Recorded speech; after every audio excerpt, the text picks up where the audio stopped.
मया तत्मिदं सर्वं जगद्व्यक्ते मूर्तिना मत्स्थानि सर्वभूतानि न चाहम तेवस्थिता। ये संपूर्ण जगत मेरे अव्यक्त रूप द्वारा व्याप्त है। समस्त जीव मुझ में हैं किंतु मैं उनमें नहीं हूँ। ये बहुत इंपॉर्टेंट श्लोक है ये, जो हमारा सिद्धांत है ना, गौड़ीय वैष्णव सिद्धांत, उसके हिसाब से भगवान क्या कह रहे हैं यहाँ पे, यह संपूर्ण जगत मेरे अव्यक्त रूप के द्वारा व्याप्त है। किसके द्वारा? अव्यक्त वो होता है जिसको हम अपनी इंद्रियों से नहीं देख सकते, अपनी आंखों से नहीं देख सकते, अपने कानों से नहीं सुन सकते, समझ रहे? तो वो होता है व्यक्त। तो इसका मतलब ये है कि अगर किसी चीज को अपनी आंखों से नहीं देख रहे तो वो चीज है नहीं।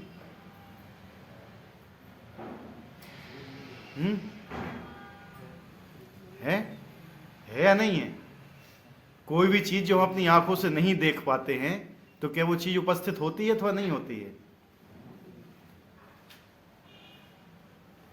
एक कटोरे में पानी लेना है, दिख रहा है पानी, कुछ देर तक गैस पे रखना उसको, तो क्या होगा? तो क्या अव्यक्त हो जाएगा? वो दिखना नहीं है, लेकिन क्या है नहीं वो? तो मतलब क्या है? इसका दूसरे लोग निकालते हैं मतलब निराकार। अव्यक्त का मतलब दूसरे जो समुदाय वाले होते हैं, दूसरे संप्रदाय वाले होते हैं, इसका निकालते हैं निराकार। ठीक है? तो भगवान क्या बोल रहे हैं कि ये संपूर्ण जगत मेरे अव्यक्त रूप के द्वारा व्याप्त है। अव्यक्त रूप मतलब कौन सा रूप हुआ फिर वो भगवान का? अव्यक्त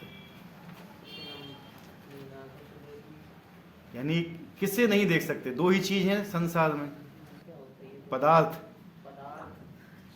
पदार्थ और ऊर्जा। इसके अलावा कोई तीसरी चीज है तो बताओ मुझे। अब तुम जो बोल रहे कि धूल कण फलाट है, किसके अंदर आते हैं? आते हैं कि नहीं आते हैं? वो एनर्जी क्या होती है? दो ही चीज से मिलकर बना होता है। और न्यूटन ने कौन सा नियम दिया था इस श्लोक से, पता है? हाँ, तुक्का मत बोलो, फॉर्मूला दिया है इससे।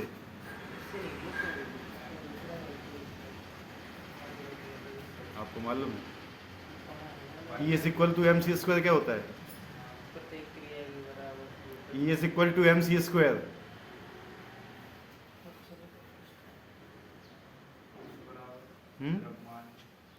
न्यूटन ने भी भगवत गीता से ही सारे नियम निकाले हुए हैं। ठीक है? E is equal to mc square जो नियम है, जो फॉर्मूला न्यूटन ने दिया हुआ है, भगवत गीता से दिया हुआ है। तो ये बताए कि सारा जगत मेरे अव्यक्त रूप द्वारा व्याप्त है। समस्त जीव मुझ में है किंतु मैं उनमें नहीं। तो अव्यक्त का मतलब क्या हुआ है? पदार्थ होते हैं इसको हम देख सकते हैं, एनर्जी को नहीं देख सकते। भगवान किस रूप में व्याप्त है पूरे संसार में, पूरे ब्रह्मांड में? एनर्जी के रूप में, जिसको हम नहीं देख पाते। वो पदार्थ के रूप में भी हैं। क्या है? पदार्थ के भी रूप में है और एनर्जी के भी रूप में है। जब पानी को हमने गर्म किया तो पहले क्या हमें दिख रहा था, लेकिन फिर वो वाष्प में चली गई एनर्जी के रूप में। समझे बात को? नहीं समझे? कोई भी चीज है, हर चीज दो चीज से मिलकर बनी हुई है संसार में जो अस्तित्व में है, पदार्थ या ऊर्जा। ठीक है? इसके अलावा कोई तीसरी चीज है ही नहीं है। समस्त जीव मुझ में हैं। भगवान के कह रहे सारे जीव मेरे अंदर हैं। मोबाइल को अलग कर दो, ठीक है? हैं? उसको देखिए मत, बार बार डिस्टर्ब होता है। बोले सब जीव मुझ में व्याप्त हैं, मुझ में है किंतु मैं उनमें नहीं हूं। मतलब भगवान के अंदर सारे जीव हैं। इसका मतलब क्या हुआ? सारे जीव भगवान के अंदर हैं। भगवान कह रहे कि मैं किसी के अंदर नहीं हूं, लेकिन सारे जीव मेरे अंदर हैं। लोग भगवान के अंदर है, मतलब सब क्या है? भगवान पर आश्रित हैं। कोई ऐसा व्यक्ति है जो भगवान पे आश्रित नहीं है? भगवान परम आश्रय हैं हमारे। ठीक है? कोई भी जीव ऐसा नहीं है जो भगवान के ऊपर आश्रित ना हो। और भगवान कहते हैं किंतु मैं उनमें नहीं हूं। लेकिन भगवान हमारे ऊपर आश्रित नहीं है। समझ रहे? हम भगवान के ऊपर आश्रित हैं, लेकिन भगवान हमारे ऊपर आश्रित नहीं है। ठीक है, तो ये हमने पहली लाइन आपको क्लियर की है। भगवान क्या कह रहे हैं कि मैं संपूर्ण जगत में व्याप्त हूं, किसके रूप में? एनर्जी के रूप में, और समस्त जीव मुझ में है, यानी मेरे में समस्त जीव क्या है? निर्भर है भगवान के ऊपर। हम भगवान की इच्छा के ऊपर हम कुछ भी नहीं कर सकते, लेकिन भगवान हमारे ऊपर निर्भर नहीं है। भगवान आत्मनिर्भर है, अपने ऊपर, अपने में संतुष्ट हैं। आत्मा राम बोला जाता है भगवान को। भगवान की अनुभूति स्थूल इंद्रियों से नहीं हो पाती। कहा गया है कि भगवान श्री कृष्ण के नाम, यश, लीलाओं आदि को भौतिक इंद्रियों से नहीं समझा जा सकता। जो समुचित निर्देशन से भक्ति में लगा रहता है, उसे ही भगवान का साक्षात्कार हो पाता है। भगवान को आप इंद्रियों से नहीं समझ सकते, इंद्रियों से परे हैं। आप आंखों से नहीं देख सकते हो, ठीक है? भगवान को महसूस नहीं कर सकते हो आप इंद्रियों से, क्योंकि जो हमारी इंद्रिय क्या है? ये जड़ हैं। क्या है? ये इंद्रियां केवल हमें एक लिमिटेड स्वतंत्रता प्राप्त करती हैं, कोई लिमिटेड चीज देखने के लिए। हम उससे आगे की या उससे नीचे की चीजें हम नहीं देख सकते। साइंस पढ़ी है? फिर आए साइंस में है।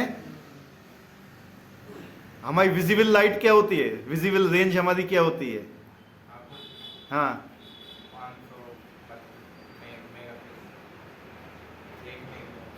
देखने की जो वेवलेंथ होती हैं, एक होती है विजिबल लाइट होती है, प्रकाश होता है जिसको हम देख सकते हैं। उसके पहले होता है इंफ्रारेड, उसके बाद होता है अल्ट्रावायलेट। अल्ट्रावायलेट और इंफ्रारेड, और बीच में क्या होती है? लाइट होती है, जिसमें हम देख सकते हैं। ना तो हम इंफ्रारेड देख सकते हैं, ना अल्ट्रावायलेट देख सकते हैं। हमारी आंखें क्या है? लिमिटेड हैं। हमें लिमिटेड चीज देखने के लिए आंखें बनाई गई हैं।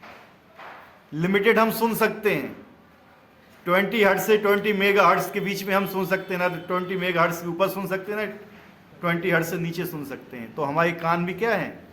लिमिटेड हैं। हमारी त्वचा भी, त्वचा में आप एक अंगारा ऐसे उचकाते रहो, जलोगे नहीं कभी, ठीक है? क्योंकि एक लिमिटेड कांटेक्ट होना चाहिए जलने के लिए भी। तो हमारी इंद्रियां क्या है? सबसे पहले यही बताया था, अपूर्ण है। क्या है? अपूर्ण। जब हमारी इंद्रियां अपूर्ण है तो हम पूर्ण चीज को इसमें कैसे देख सकते हैं? अंधेरे में तो अपना हाथ भी नहीं देख पाओगे। देख लोगे? यहां रखो हाथ, कितनी लकीरें दिख रही हैं, देखो जरा। और आंखें आपकी पूर्ण होती, पता चल जाता। तो हम इन आंखों से भगवान को नहीं देख सकते। भगवान को नहीं देख सकते तो मतलब क्या है? कि भगवान नहीं है। लोग क्या कहते हैं? भगवान निराकार है। मतलब या हमें अपनी आंखों से नहीं दिख रहा तो निराकार है। समझे बात को? गेटअप हो रहा है ना मैं क्या कहना चाहता हूं? अगर हम भगवान को नहीं देख पाए, इसका मतलब ये नहीं कि भगवान है नहीं है। भगवान है, लेकिन ये हमारी कमी है कि हम नहीं देख पा रहे हैं। बहुत सी चीजें अभी ऐसी हैं ब्रह्मांड में जिनको हम नहीं देख पा रहे हैं, लेकिन वो चीज हैं। कोरोना को भी किसी ने नहीं देखा था ना? है? नहीं देखा था, वैज्ञानिकों ने भी नहीं देख पाया था, लेकिन सब गेट के बंद हो गए थे। हो गए थे ना? क्यों विश्वास किया? लेकिन जब हम बोलते हैं कि भगवान है, भगवान का स्वरूप है, तो लोग विश्वास नहीं करते हैं। समझ रहे?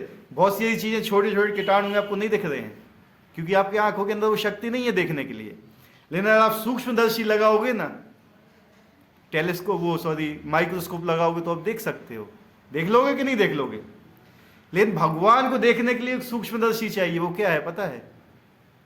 हैं? लेकिन आदमी उसका यूज करके नहीं देखना चाहता है भगवान को। वो चीज है भक्ति भगवान की।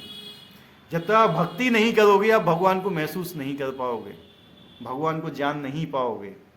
इसलिए कहते हैं ना कि हर विज्ञान जो है, विज्ञान की हर शाखा में अपना अलग अलग मेजरमेंट होता है।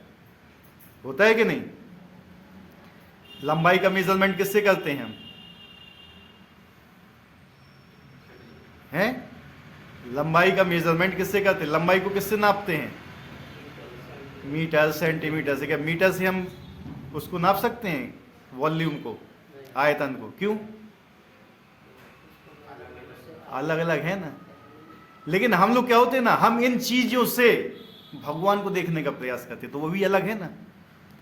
तो अगर आप माला जाप करोगे, भगवान की भक्ति करो, तो भगवान को जानोगे। हर चीज का एक प्रोटोकॉल होता है कि नहीं?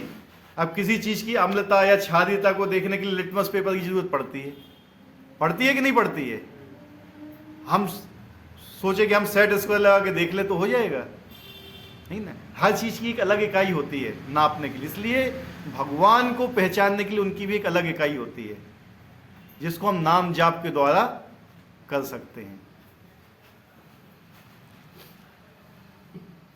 ब्रह्म संहिता 5:38 में कहा गया है, यदि किसी ने भगवान के प्रति दिव्य प्रेमाभिरुचि उत्पन्न कर ली तो सदैव अपने भीतर तथा बाहर भगवान गोविंद को देख सकता है। इस प्रकार सामान्य जनों के लिए दृश्य नहीं है। यहाँ पर यह कहा गया कि यद्यपि भगवान सर्वव्यापी हैं और सर्वत्र उपस्थित रहते हैं, किंतु वे भौतिक इंद्रियों द्वारा अनुभवगम्य नहीं है। तो इसमें पहले लाइन का, यदि किसी ने भगवान के प्रति दिव्य प्रेम अभिरुचि उत्पन्न कर ली है तो वे सदैव अपने भीतर तथा भगवान गोविंद को देख सकता है। भीतर तथा बाहर कैसे देख सकता है? भीतर तथा बाहर भगवान को अपने भीतर भी भगवान को देखना है, अपने बाहर भी भगवान को देखना है, कैसे देख सकता है?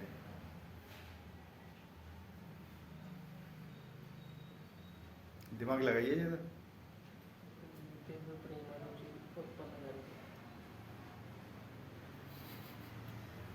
उतने ऊंचे मत जाओ अभी, ठीक है? लिमिटेड आओ। अपने अंदर भगवान किस रूप में है? हृदय में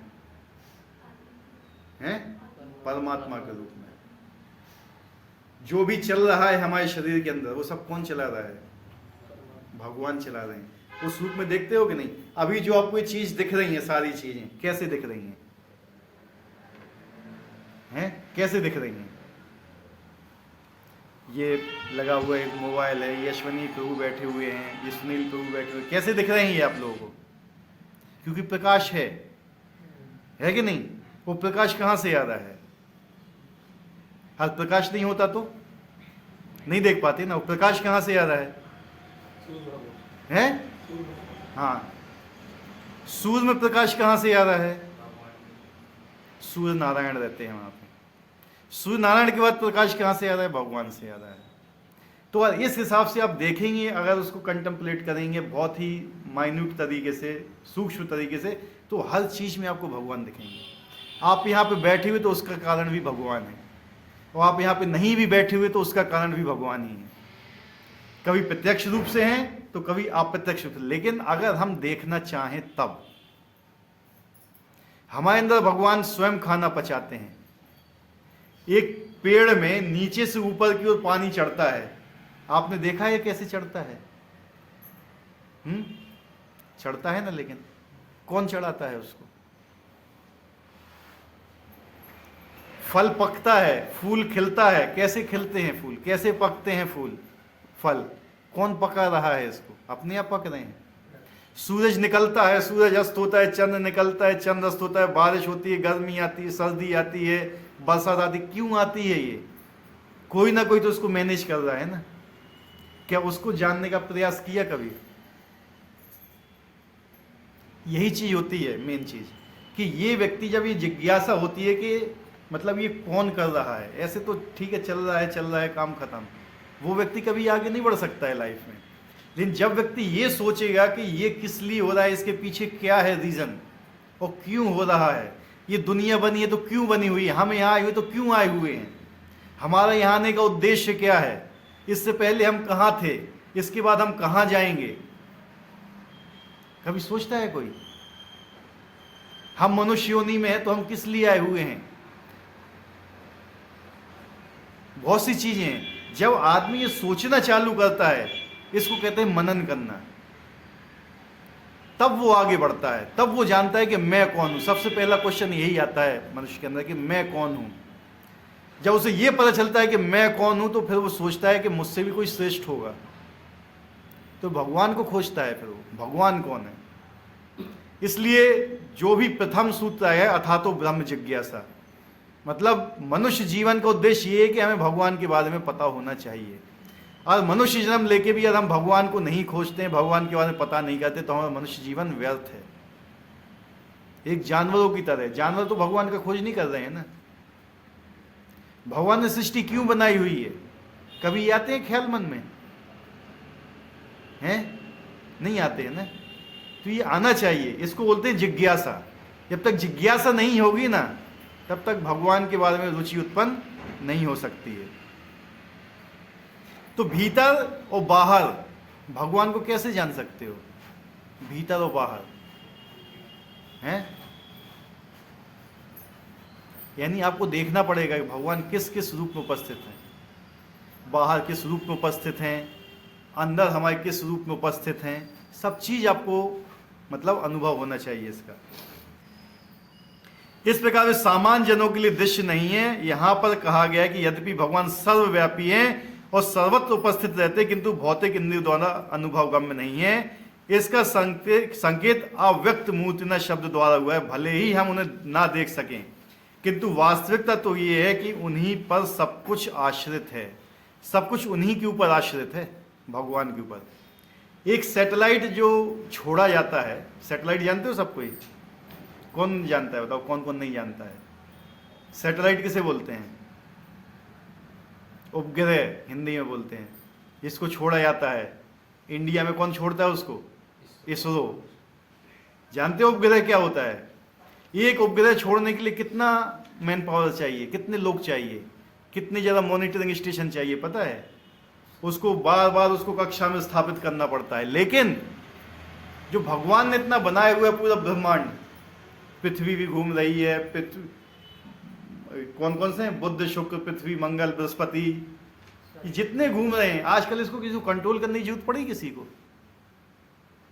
एक बार भगवान ने घुमा दिया तो अभी तक वो घूम ही रहे हैं। ठीक है, तो भगवान के ऊपर ही हर चीज आश्रित है। अगर हम आज सांस भी ले रहे हैं ना, तो भी भगवान की कृपा है वो। लेकिन बस ये है कि हम इतने कृतज्ञ हो गए हैं कि हम भगवान की कृपा महसूस ही नहीं करते हैं कि भगवान हमें क्या दे रहे हैं।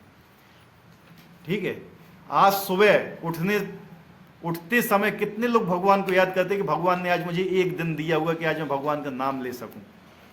कितने लोग ऐसा सोचते हैं? आजकल तो सबको यही आता है सोचने में कि चलो आज मिल गया तो आज इतना कमाते हैं, उतना कमाते हैं, फलाना करते हैं, ये देखते हैं, आज मूवी देखने चलते हैं। कौन सबसे पहले भगवान को स्मरण करता है बताइए?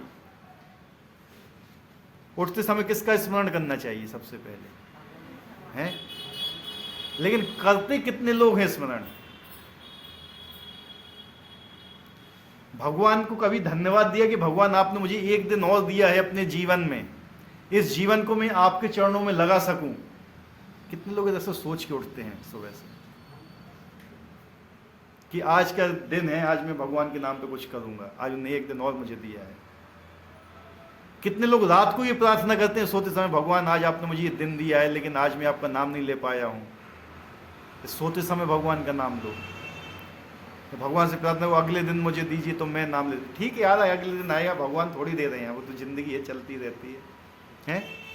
ये हमारी मेंटलिटी हो गई है आजकल।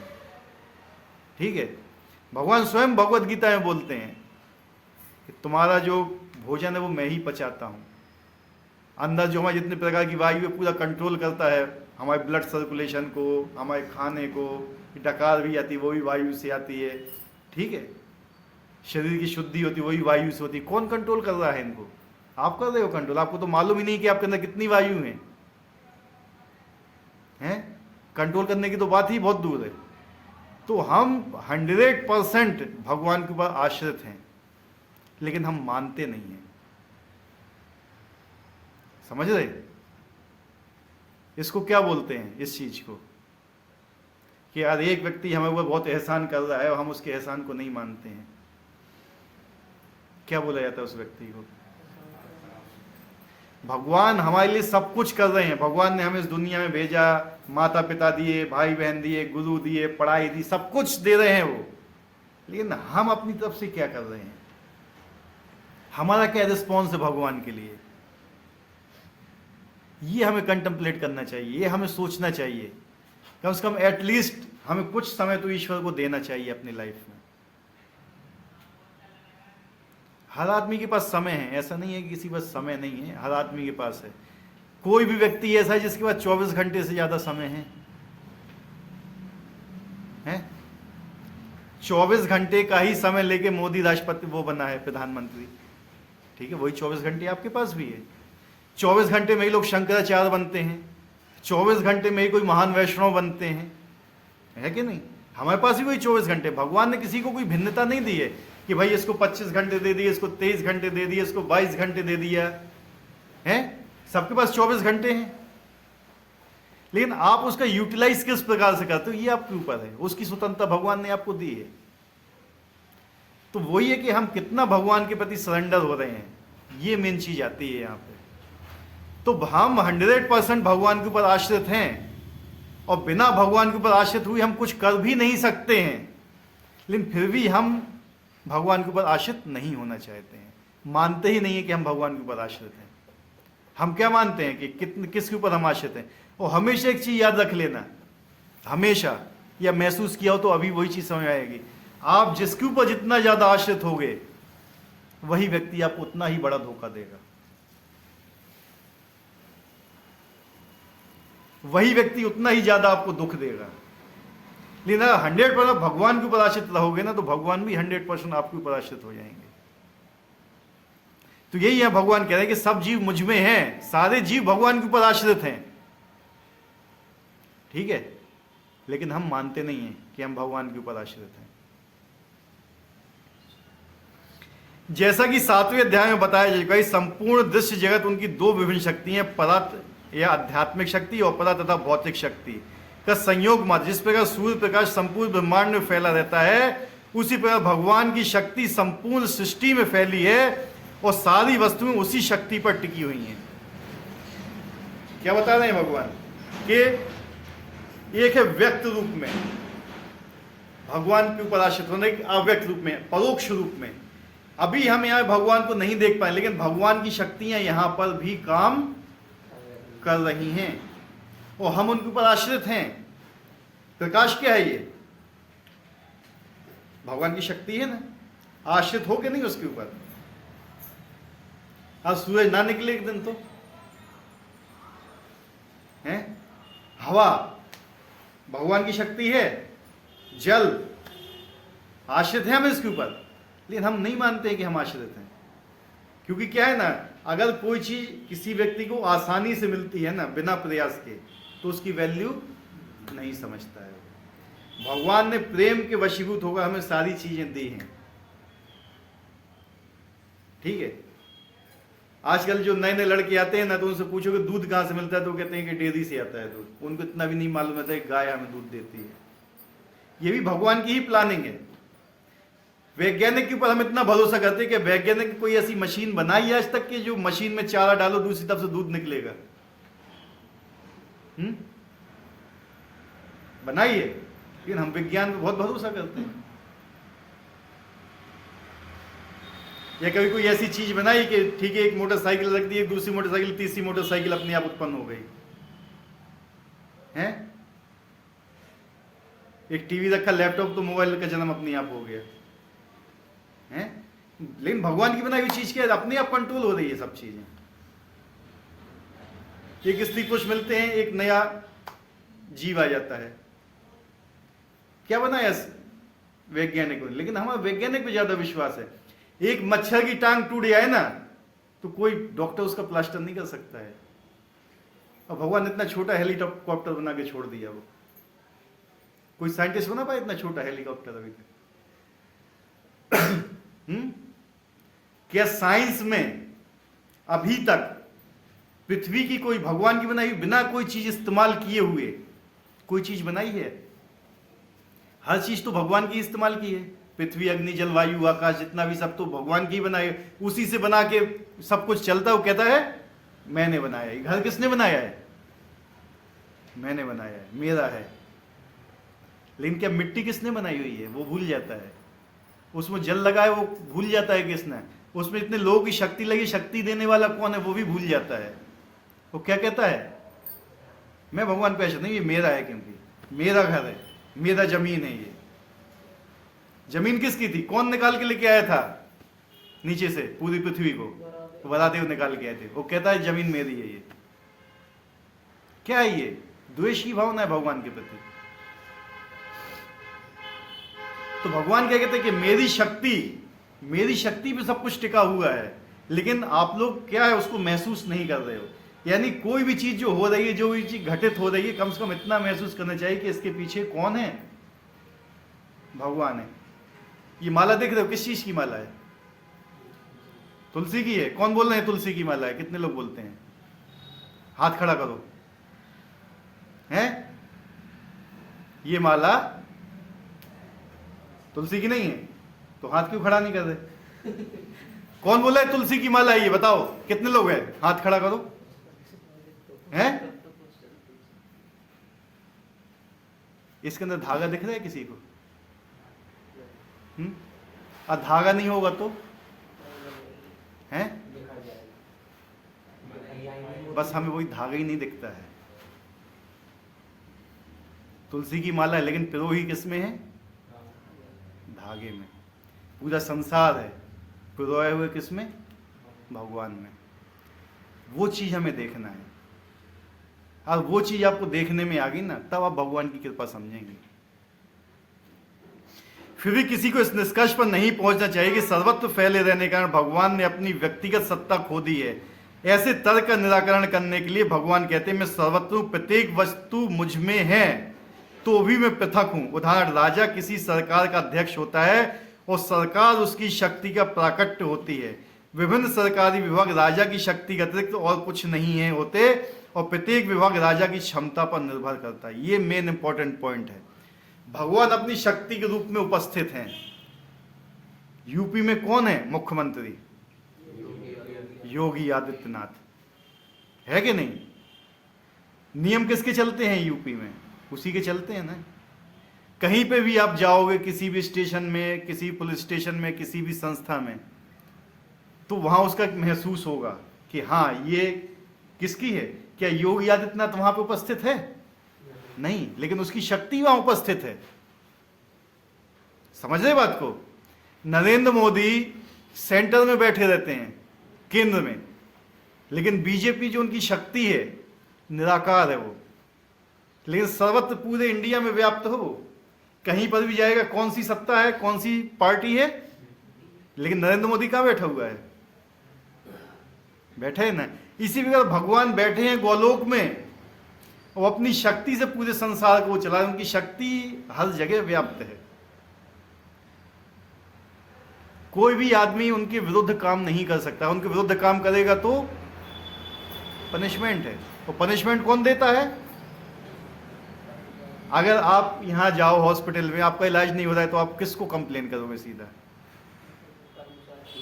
है, इनडायरेक्टली जाएगा तो उसी के पास कंप्लेन ना। एक्शन कौन लेगा? जबकि वो वहां पे नहीं है, लेकिन वहां पे नहीं होते हुए भी वो वहां पर उपस्थित है। समझ रहे आप? योगी वहां पर नहीं है, लेकिन वहां पर उपस्थित है। किस रूप में उपस्थित है? शक्ति के रूप में, अपने पावर। इसलिए भगवान यहां पर अपनी शक्ति के रूप में उपस्थित हैं, लेकिन हम क्या है, उनको महसूस नहीं कर रहे हैं। एक और मोटा सा उदाहरण दिया गया है कि इसी पर हम देखते हैं कि जितनी भी वस्तुएं इस लोक तथा परलोक में विद्यमान है, वे सब भगवान की शक्ति पर आश्रित है। सृष्टि की उत्पत्ति भगवान की विभिन्न शक्तियों के विस्तार से होती है, जैसा कि भगवद गीता में कहा गया है, विशिष्टाभ्यामेहम कृत्स्नम।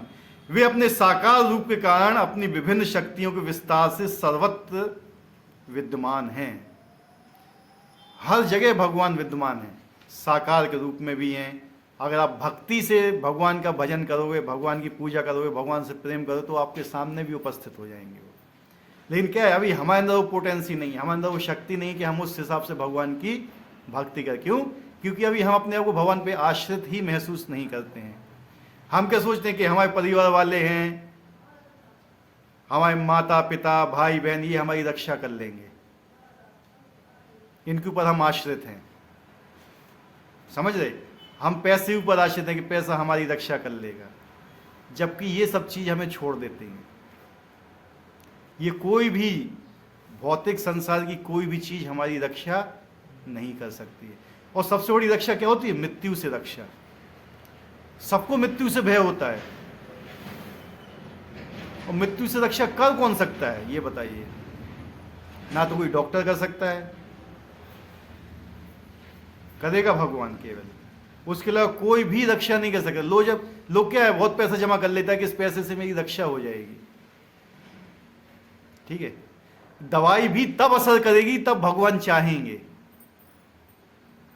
समझ रहे? दवाई भी तभी असर करती है जब भगवान चाहते हैं। इसलिए कहते हैं कि दवाई खाते समय भी हमें विष्णु विष्णु विष्णु बोल के ही दवाई लेना चाहिए। कितने लोग लेते हैं, हकीकत बताना है? पहली बार सुन रहे हैं ना? जब भी कुछ दवाई ली जाती है तो 3 बार विष्णु बोला जाता है, विष्णु विष्णु विष्णु, और फिर दवाई ली जाती है, असर करती है वो। क्योंकि नाम शक्ति भगवान का असर करती है। जो दवाइयों के अंदर शक्ति आती है वो कहां से आती है? हैं? प्रकृति से आती है। चंद्रमा बोले, चंद्रमा क्या होता है? वनस्पतियों और औषधियों का पालन करता है। औषधि के गुण किससे आते हैं? चंद्रमा से आते हैं। वो चंद्रमा में शक्ति कहां से आती है? सूर्य से। सूर्य में शक्ति कहां से आती है? तो औषधि में शक्ति कहां से आई? कितने लोग महसूस करते हैं? नहीं करते ना। डॉक्टर ने गोली दी, डॉक्टर के ऊपर बहुत विश्वास है, और 10 गोली लिख दी, जबकि 10 की जरूरत भी नहीं है। 2 गोली में सही हो जाओगे, 10 लिख दी, क्यों? कमीशन आएगा। धोखा दे रहा है वो आपको। क्या कर रहा है? धोखा दे रहा है, वो आप उसके ऊपर विश्वास कर रहे हो। जबकि भगवान आपको धोखा नहीं दे रहे, हर चीज आराम से दे रहे हैं, फिर भी आपको भगवान के ऊपर विश्वास नहीं है। तो जितना भी क्लोज होगा, जितने के ऊपर आप विश्वास करोगे इस भौतिक जगत में, सब आपको धोखा ही देने वाले हैं। लेकिन भगवान या भगवान के भक्त ऐसे मिलेंगे आपको जो आपको कभी धोखा नहीं देंगे। नेक्स्ट श्लोक। न च मत्स्थानि भूतानि पश्मे योगमेश्वरम भूत भिन्न च भूतस्थो ममात्मा भूत भावना।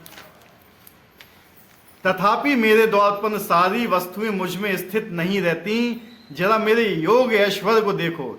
यद्यपि मैं समग्र जीवों का पालक भरता हूं और सर्वत्र व्याप्त हूं, लेकिन इस विराट अभिव्यक्ति का अंश नहीं हूं, क्योंकि मैं सृष्टि का कारण स्वरूप हूं। क्या बोले भगवान? तथापि मेरे द्वारा उत्पन्न सारी वस्तुएं मुझ में स्थित नहीं रहती। भगवान के द्वारा ही सब कुछ है, लेकिन भगवान क्या कह रहे हैं? मैं इनमें नहीं रहता हूं। जरा मेरे योग ऐश्वर्य को देखो। यद्यपि मैं समस्त जीवों का पालक हूं। पालक मतलब क्या होता है? कि पालक सब्जी होती है, हैं? कौन सी? पालक, पालन करने वाला होता है पालक। भगवान क्या कह रहे हैं? यदि मैं समस्त जीवों का पालक हूं और सर्वत्र व्याप्त हूं, लेकिन इस विराट अभिव्यक्ति का अंश नहीं हूं। ये मेरा अंश है। भगवान क्या कहते हैं? कि मैं संसार का अंश नहीं हूं, लेकिन संसार मेरा अंश है। ठीक है? और मैं सृष्टि का कारण स्वरूप हूं। सृष्टि किसके द्वारा हुई है? भगवान के द्वारा। क्यों हुई है? भगवान ने सृष्टि क्यों की है? दुनिया बनाने वाले का तेरे मन में समाई, तूने काहे को दुनिया बनाई है। यही आते थे ना गाने। किसका था ये गाना फेमस है? यही है ना गाना। लेकिन दुनिया क्या, भगवान इतने बेवकूफ है? दुनिया नहीं, दुनिया ऐसी बना दी क्या? उनके मन में समाई दुनिया बना दी है। किस लिए बनाई दुनिया है? किसके लिए? किसका उद्धार?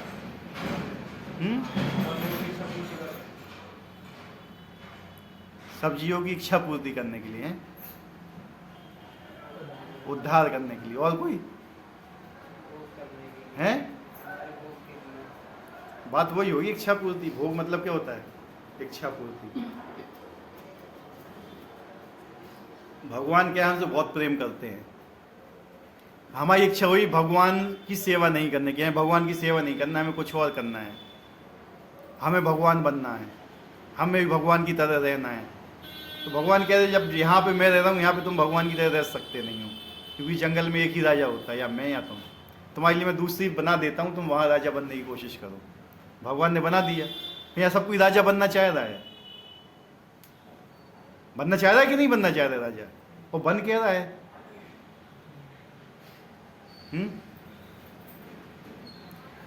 भौतिक जगत में जितनी बड़ी पोस्ट में आदमी जाना चाहता है भौतिक जगत में, वो उतने ही ज्यादा नीचे जाता है, उतना ही बड़ा सेवक होता है वो, समझ रहे। लेकिन भगवान की दृष्टि में देखो तो भगवान की दृष्टि में जितना व्यक्ति सेवक बनना चाहता है उतना ज्यादा भगवान की दृष्टि में बड़ा होता है। दोनों चीजें अलग अलग हैं। यहां पे हम नौकर बनने की कोशिश करते हैं, सरकारी नौकरी, नौकरी मतलब मैं नौकर हूं, समझे ना बात को सीधे, नौकरी के पीछे पड़े हुए, मतलब मैं नौकर हूं, नौकरी बनने के लिए हम प्रयास कर रहे हैं, हम नौकर हैं ही। भगवान ने भी यही भगवत गीता में बोला हुआ है, तुम क्या हो, मेरे नित्य सेवक हो, तुम्हारा काम क्या है, सेवा करना है, तुम सेवा किए बिना रह ही नहीं सकते हो।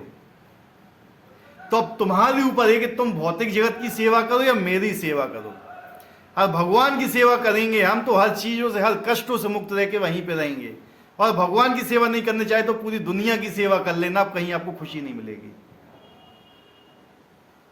जिसकी सेवा करोगे वही आपको गाली देगा। ऑफिस में हम लोग भी बहुत सेवा करते हैं, बहुत गालियां मिलती हैं खाने को। घर में भी आप लोग बहुत सेवा करते हो, घर में भी गालियां मिलती होंगी खाने। जो आदमी जितने की सेवा करता है, जितने लोग, वो गालियां ही मिलेंगी उसको। लेकिन भौतिक आध्यात्मिक जगत में ऐसा नहीं है। आध्यात्मिक जगत में आप भगवान की थोड़ी सी भी सेवा कर दोगे तो भगवान बहुत प्रसन्न है, समझिए, थोड़ी सी भी सेवा। और भौतिक जगत में आपने 100 सेवा अच्छी की हैं और एक सेवा गलत कर दी जरा, सब जीरो। होता है ऐसा ही नहीं होता है? आपने अपने बॉस को प्रसन्न करने के लिए 100 काम बहुत अच्छे कर दिए, 100 बहुत प्रसन्न हो गया, और कहीं एक आपने गलती कर दी, 100 काम भूल जाएगा वो एक काम उसको याद रहेगा। लेकिन अगर भगवान की सेवा के लिए आपने एक छोटा सा काम भी अच्छा कर दिया ना, तो भगवान उसको मानते हैं। गिलहरी ने क्या किया था? थोड़ा सा अच्छा किया था काम, भगवान ने कितना सराहा था उसको। पूतना कौन थी? पूतना विष लगा के आई थी अपने स्तनों में भगवान को मारने के लिए। इच्छा क्या थी? भगवान ने ये नहीं देखा कि वो मुझे मारने के लिए आई थी, उनने ये देखा कि ये माता के रूप में आई, मुझे दूध पिलाने के लिए। उसको गोलोक में स्थान दिया उनने, जाओ गोलोक में रहो तुम। ये गुण भगवान ने, छोटा सा गुण भी भगवान देख के प्रसन्न हो जाते हैं। लेकिन वही छोटा सा गुण है, हमारे अंदर कोई गुण है छोटा सा भी सही, अगर हम भगवान की सेवा लगा ले तो भगवान उससे भी प्रसन्न हो जाएंगे। लेकिन हम नहीं लगाना चाहते हैं, और हम अपनी पूरी शक्ति किसकी तरफ लगाते हैं?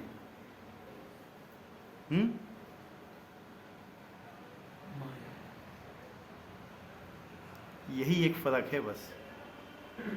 हमें जहां जो चीज करना चाहिए वहां हम नहीं करना चाहते हैं, और जहां नहीं करना चाहिए वहां करते हैं। ये जो शरीर है केवल मेंटेन करने के लिए, क्या केवल मेंटेन करने के लिए कि इससे भक्ति हो सके, समझ रहे बात को? ये चलता रहे बस, एक्स्ट्रा इसको नहीं देना है हमें। कोई भी चीज है, आज आपकी गाड़ी है, गाड़ी में कितना लीटर तेल आता है? मतलब लगा लो उसकी यार टंकी 4.5 लीटर की है, आपने 5 लीटर भरवा दिया उसमें, तो क्या होगा? गड़बड़ होगी ना। अगर हमारे अंदर जो कैपेसिटी उससे ज्यादा हम डालेंगे तो क्या होगा? क्यों बीमारियां आ रही हैं आजकल लोगों के अंदर? डायबिटीज, फलाना ठिकाना, ये सब क्यों आती हैं? खाने से। क्या? भोग करने की इच्छा है हमारी ज्यादा।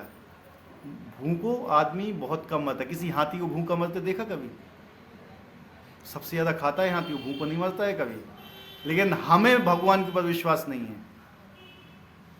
भगवान सबको खाने को देते हैं।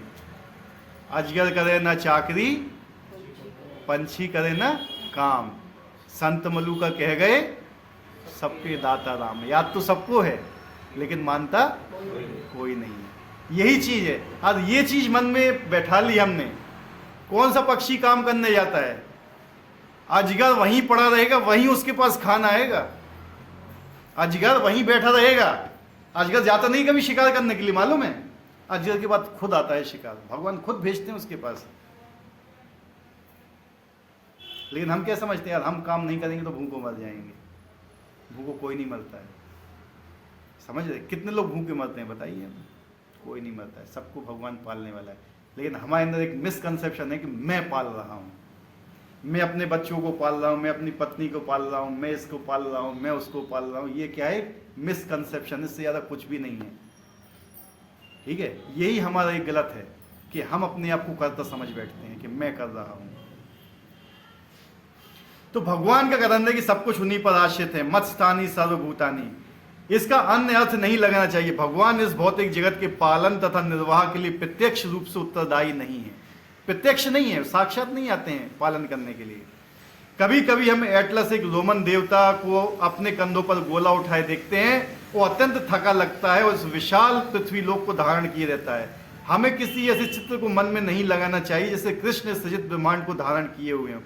उनका कहना है कि यद्यपि सारी वस्तुएं उन्हीं पर टिकी हैं, किंतु वे पृथक रहते हैं। सारे लोक अंतरिक्ष में तैर रहे हैं और ये अंतरिक्ष परमेश्वर की शक्ति है, किंतु वे अंतरिक्ष से भिन्न हैं और वे पृथक स्थित हैं। अतः भगवान कहते हैं कि यद्यपि ये सब रचित पदार्थ मेरी अचिंत्य शक्ति पर टिके हैं, किंतु भगवान के रूप में से उनमें पृथक रहता हूं। ये भगवान का अचिंत्य ऐश्वर्य है। ऐश्वर्य मतलब क्या होता है? सुख, शांति। कुछ आए हो, कुछ परसेंट आए हो वहां तक। ऐश्वर्य, ऑपुलेंस जानते हो इंग्लिश में? समृद्धि, ऐश्वर्य, भगवान की शक्तियां। भगवान हर जगह व्याप्त हैं। वही ये बता रहे हैं कि एक एटलस जानते हो? एटलस पहले साइकिल चलते, उसके पीछे एक लड़का बना रहता था, आदमी पृथ्वी को उठाए रहता था, वो थका लगता था। ऐसा मत सोचना भगवान को पृथ्वी का भार उठाए हुए थके हुए हैं, नहीं, वो थकने वाले नहीं है। वो वराहदेव के रूप में आए थे, उन्होंने कहाँ से निकाला था? गर्भोदक सागर से पृथ्वी को निकाला था, ऊपर लेके आए थे, स्थापित किया था, ठीक है, गर्भ सागर से। लेकिन वो जो ग्रीक में होता है, ग्रीक होता है ये, यूनान का ये देवता है एटलस एक, वो भी अपने यहाँ कहते हैं कि ये पृथ्वी को उठाए हुए है, ये हमारा पालन कर रहा है। तो वैसा हमें भगवान को नहीं समझना चाहिए। वो थक गया है, लेकिन भगवान थकते नहीं है। भगवान ने धारण किए हुए भी हिरण्याक्ष को मारा था, ठीक है, और फिर उन्होंने पृथ्वी को वहीं स्थापित भी किया था, ठीक है। और जब पृथ्वी को टच किया था तो उनसे एक पुत्र भी उत्पन्न हुआ था उनको, पृथ्वी देवी को। तो बहुत लीलाएं हैं भगवान की ऐसे। तो भगवान को ऐसा नहीं समझना चाहिए कि भगवान पृथ्वी का पालन करें तो थक जाएंगे। वो थकते नहीं है। वो हमारे जैसे नहीं है कि हम सुबह से शाम तक काम करेंगे थक जाएंगे। तो वैदिक कोश निरुक्ति कहा गया है, युक्त युक्तेन दुर्घेतु कार्येषु, परमेश्वर अपनी शक्ति का प्रदर्शन करते हुए अचिंत्य आश्चर्यजनक लीलाएं कर रहे हैं। उनका व्यक्तित्व विभिन्न शक्तियों से पूर्ण है, उनका संकल्प स्वयं एक तथ्य है। भगवान को इसी रूप में समझना चाहिए। हम कोई काम करना चाहते हैं जिसमें अनेक विघ्न आते हैं, और कभी कभी जो हम जो चाहते हैं वह नहीं कर पाते। कि जब कृष्ण कोई कार्य करना चाहते तो वो इतनी पूर्णता से संपन्न होता है, कोई सोच भी नहीं पाता कि सब कैसे हो जाता है। देखो, आप जितना भी प्रयास कर लो, आप कभी काम को सफल नहीं कर सकते जब तक भगवान की इच्छा ना हो। जब तक भगवान की इच्छा नहीं होगी कोई भी कार्य सफल नहीं हो सकता है। भगवान की इच्छा होना चाहिए। मेन चीज यही है कि अगर हम भगवान की इच्छा में अपनी इच्छा मिलाते हैं तब तो कार्य सफल होता है। अगर हमारी इच्छा भगवान की इच्छा के विरुद्ध होती है तो हमारा काम सफल।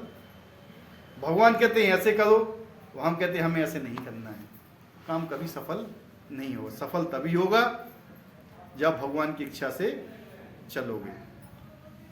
इसी पर बताएं कि भगवान जब भी कोई काम करते हैं तो कभी भी असफल नहीं होता।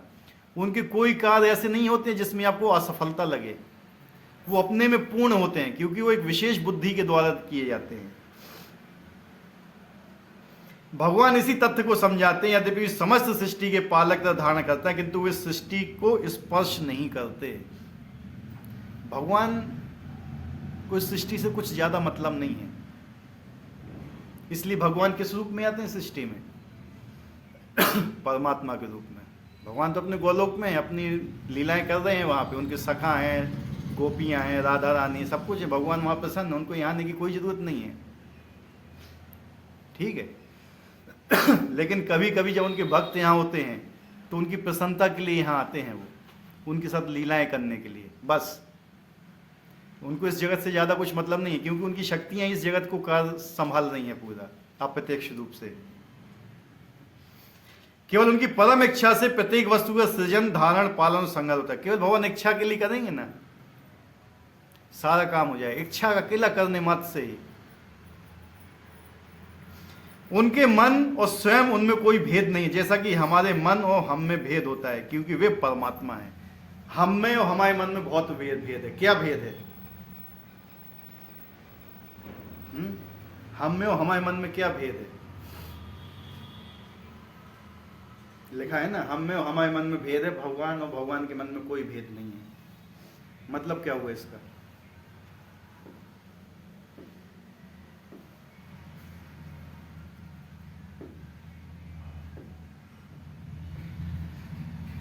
आप कौन हो?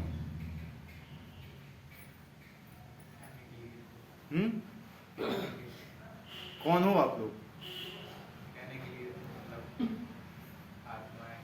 कहने के लिए ही है ना बस। तो मन और आत्मा में भेद है ना, सिंपल चीज है ये। लेकिन भगवान और भगवान के मन में भगवान के नाम, रूप, गुण, लीलाएं, मन, बुद्धि कोई अंतर नहीं है। लेकिन हमारे में अंतर है। हम आत्मा है, हम मन नहीं है, हम शरीर नहीं है, हम बुद्धि नहीं है। ये एक अंतर है। हम अपने मन के हिसाब से चलते हैं, हम भगवान के हिसाब से नहीं चलते हैं। कहते हैं क्या है? मनमौजी। मनमौजी का मतलब क्या होता है पता है? मन का गुलाम। क्यों? क्योंकि आप मन के अनुसार चल रहे हो, मन की गुलामी कर रहे हो, तो क्या हो गए? मन के गुलाम हो गए ना, मन के सेवक हो गए। हो तो नौकर ही मन के, है कि नहीं? या तो माया के नौकर बनो या भगवान के नौकर बनो। जो बुद्धिमान व्यक्ति होता है वो भगवान का नौकर बनना पसंद करता है। सरकारी नौकरी करो, प्राइवेट नौकरी करो। जो समझदार होता है कौन सी नौकरी पकड़ेगा? हैं? सरकारी पकड़ेगा ना। क्यों पकड़ेगा? तो परम सरकार की नौकरी नहीं करना चाहते, लेकिन है बात सही कि नहीं? क्योंकि हमें विश्वास ही नहीं है कि वो हमारे आश्रय हैं, वो हमारा पालन करते हैं। हमें विश्वास ही नहीं है उनके ऊपर।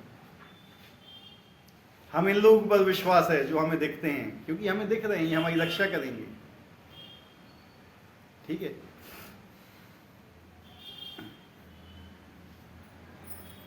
साथ ही प्रत्येक वस्तु में उपस्थित रहते हैं, किंतु सामान्य व्यक्ति ये नहीं समझ पाता कि वे साकार रूप में किस तरह उपस्थित हैं। ये भौतिक जगत से भिन्न है, तो भी प्रत्येक वस्तु उन्हीं पर आश्रित है।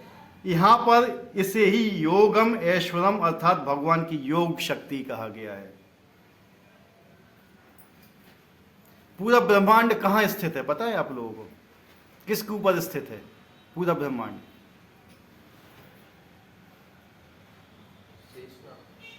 हाँ सही बोल रहे हो।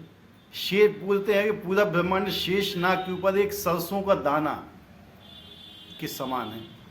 अगर आपके सिर के ऊपर एक सरसों का दाना रख दिया है तो आपको फर्क पड़ेगा कुछ? हैं? पता ही नहीं चलेगा ना। जब इतने बड़े शेषनाग जीवन के ऊपर सरसों का दाना, उनको पता चलेगा? तो पूरे ब्रह्मांड का भार कौन लिए हुए हैं? शेषनाग जी। और शेषनाग जी का भार कौन लिए हुए हैं? कच्छप रूप में भगवान उनके नीचे विराजमान है, कछुए के रूप में। वो पूरा भार धारण किए हुए हैं। और हम सोचते हैं कि हम इस संसार को चला रहे हैं। चलाने वाला कोई और है। आज सुनील प्रभु चाहेंगे कि भैया सूरज ना निकले तो नहीं निकलेगा। या मृगांक प्रभु चाहें कि आज सूरज अस्त नहीं हो तो नहीं होगा। क्या हम चला रहे हैं? हमारे अंदर इतनी भी शक्ति नहीं कि हम 1 मिनट के लिए सांस भी रोक सकें अपनी। हम इतना भी नहीं कर सकते हैं। सोचो कि हमारे अंदर क्या शक्ति है, भगवान के अंदर क्या शक्ति है। हम कितने तुच्छ जीव हैं, भगवान कितने महान हैं। जो व्यक्ति महान होता है उसका गुणगान होता है ना, करते हैं ना गुणगान उसका। फिर भी भगवान महान है तो हम उनका गुणगान करना चाहिए ना, फिर भी नहीं करते हैं। तो यहाँ पे मेन प्रॉब्लम आती है। बस प्रॉब्लम इतनी ही है, ज़्यादा नहीं है प्रॉब्लम इतनी है कि हम भगवान को अपना नहीं मानते हैं। बस यहीं एक प्रॉब्लम फंस जाती है। वो हमारे रक्षक हैं, वो हमारे पालक हैं, वो ही हमें जन्म देने वाले हैं, सब कुछ वही कर रहे हैं, लेकिन बस हम इस चीज़ को एक्सेप्ट नहीं कर रहे हैं। यहाँ पे एक सबसे बड़ी गलती है कि हम इस चीज़ को एक्सेप्ट नहीं करते हैं कि भगवान ही हमारे लिए सब कुछ कर रहे हैं। जो रोटी आपकी थाली में आती है, आप बाहर काम करने जाते उससे आती है क्या? अब भगवान वर्षा न करे, गेहूं उत्पन्न ना हो, आप करोड़ों रुपए कमाओ, तो रोटी आएगी थाली में आपके? हैं? देने वाला कौन है? वही दे रहा है ना। तो उसको महसूस करो कि आजकल जो भी हमारे पास जितना भी है, जो भी हमारे पास ऐश्वर्य है, वो सब भगवान का ही दिया हुआ है। अगर माता पिता हमें सब कुछ देते हैं और हम बुढ़ापे में माता पिता की सेवा नहीं करते, तो लोग क्या कहते हैं हमें? सब दिया हुआ किसका है? माता पिता ने पाला है, पोसा है, बड़ा किया है, शादी की है, नौकरी भी लगवाई है, आपकी काम इस लायक किया है आपको कि आप काम कर सको, अपना घर बार चला सको, फिर भी आप उनकी सेवा नहीं करते, तो क्या बोलते हैं? बोलते हैं ना। और भगवान ने हमें सब कुछ दिया हुआ है और हम उनकी सेवा नहीं कर रहे हैं, तो क्या हुए हम? हैं? तो ये बेसिक चीजें हैं, पता है। इसके लिए कोई भगवत गीता की बुक खोलने की भी जरूरत नहीं है। केवल इतना महसूस करना है हमें कि हम कौन है, भगवान कौन है, हम में भगवान में क्या अंतर है, हमारा क्या काम है, बस इतना ही समझ लें। इसलिए कहते हैं कि प्रारंभ ये कहाँ से होता है? भगवान की भक्ति से। और कहाँ से होगा? नाम। अगर भगवान से प्रेम करते हो तो नाम लेना चाहोगे। भौतिक जगत में भी देखो, अगर कोई लड़का और एक लड़की आपस में प्रेम करते हैं तो डायरी में कहीं छुप के उसका नाम लिखे देते हैं, कहीं यहाँ नाम लिखिए, कहीं वहाँ नाम लिखिए। लिखते हैं कि नहीं लिखते हैं? चाहे स्त्री हो या पुरुष हो। यह सुनो, तो भगवान से अगर हम प्रेम करेंगे तो क्या उनका नाम हमें लेने में भी शर्म आती है क्या? है? बताइए, हकीकत है कि नहीं है?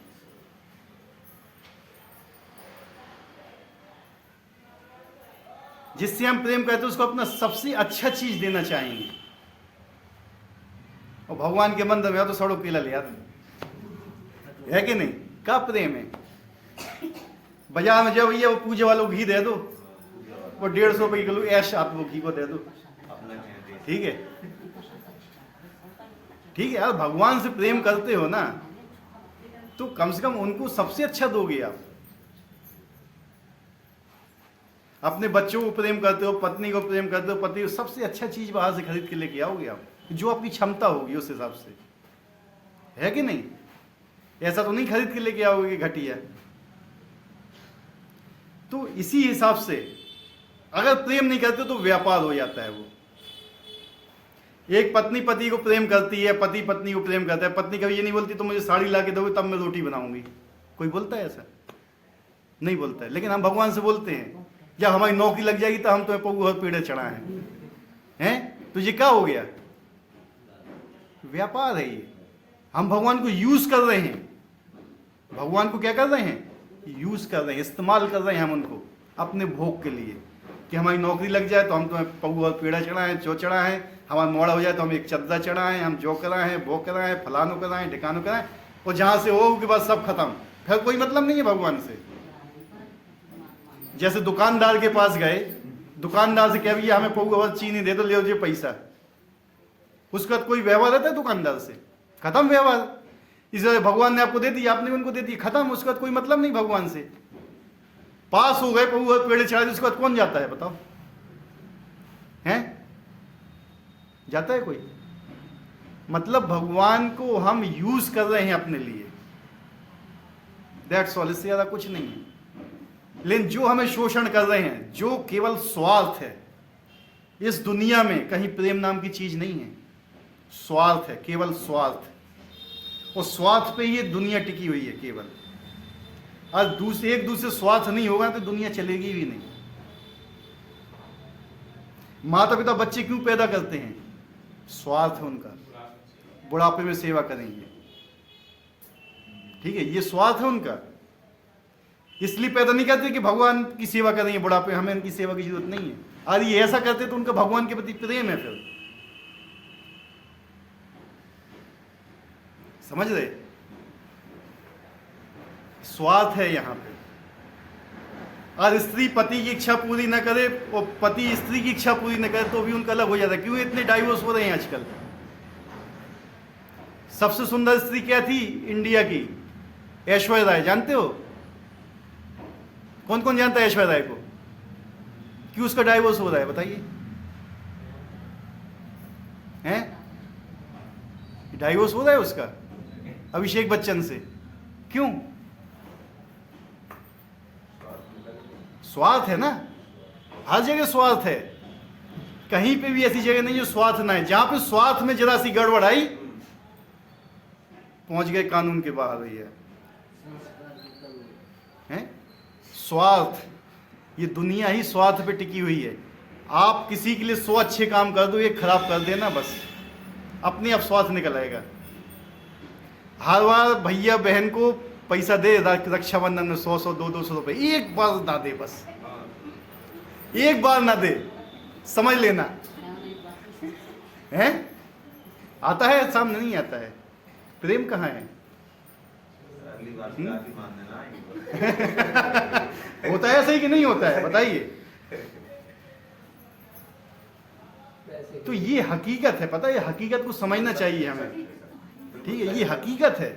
लेकिन जहां पे आप भगवान को प्रसाद लगा रहे हो, भगवान को एक दिन दिलाओगे, भगवान आपसे कभी नहीं कहेंगे, भगवान को जरूरत नहीं, लेकिन वो आपको देखते हैं जस्ट कि आपका कितना प्रयास है उनकी तरफ।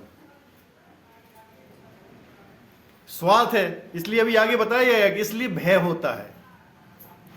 एक मालिक को नौकर से भय होता है, नौकर को मालिक से भय होता है। मालिक को क्यों भय होता है? नौकर से काम नहीं करेगा तो डांट उसको सुनना पड़ेगी। नौकर को क्यों भय होता है मालिक से? क्योंकि उसको पैसा दे रहा है वो। भय है, स्वार्थ है यहाँ पे। जब तक स्वार्थ, जब तक यहाँ टिका हुआ है आदमी। लेकिन प्रेम इस दुनिया में नहीं है, इतना मान के चलो। प्रेम नहीं है, केवल स्वार्थ है। वो 100% स्वार्थ है यहाँ पे। लेकिन जहाँ प्रेम आता है ना, जब यहाँ से बाहर निकलोगे, जब वैकुंठ लोक में जाओगे, वहां रियल प्रेम है। आप महसूस कर लो अपनी लाइफ में। अगर दो लोग समीप हैं बहुत दिनों से, तो कहीं ना कहीं स्वार्थ होगा।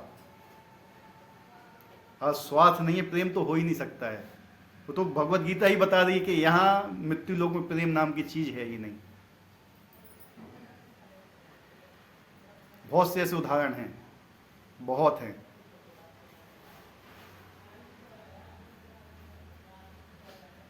तो मेन चीज क्या है कि हर चीज में भगवान को देखिए, हर चीज में भगवान को महसूस कीजिए। भगवान किस रूप में उपस्थित हैं वहां पे? भगवान यहाँ भी उपस्थित हैं, भगवान आपके अंदर भी उपस्थित है, भगवान आपके बाहर भी उपस्थित, सर्वत्र उपस्थित हैं, और गोलोक में भी उपस्थित हैं, हर जगह उपस्थित हैं। लेकिन क्या है, हम महसूस नहीं कर पाते हैं। महसूस करना चाहिए हमें, और भगवान के प्रति अगर प्रेम होगा तभी आप महसूस कर पाओगे, नहीं तो नहीं कर पाओगे। कोई क्वेश्चन?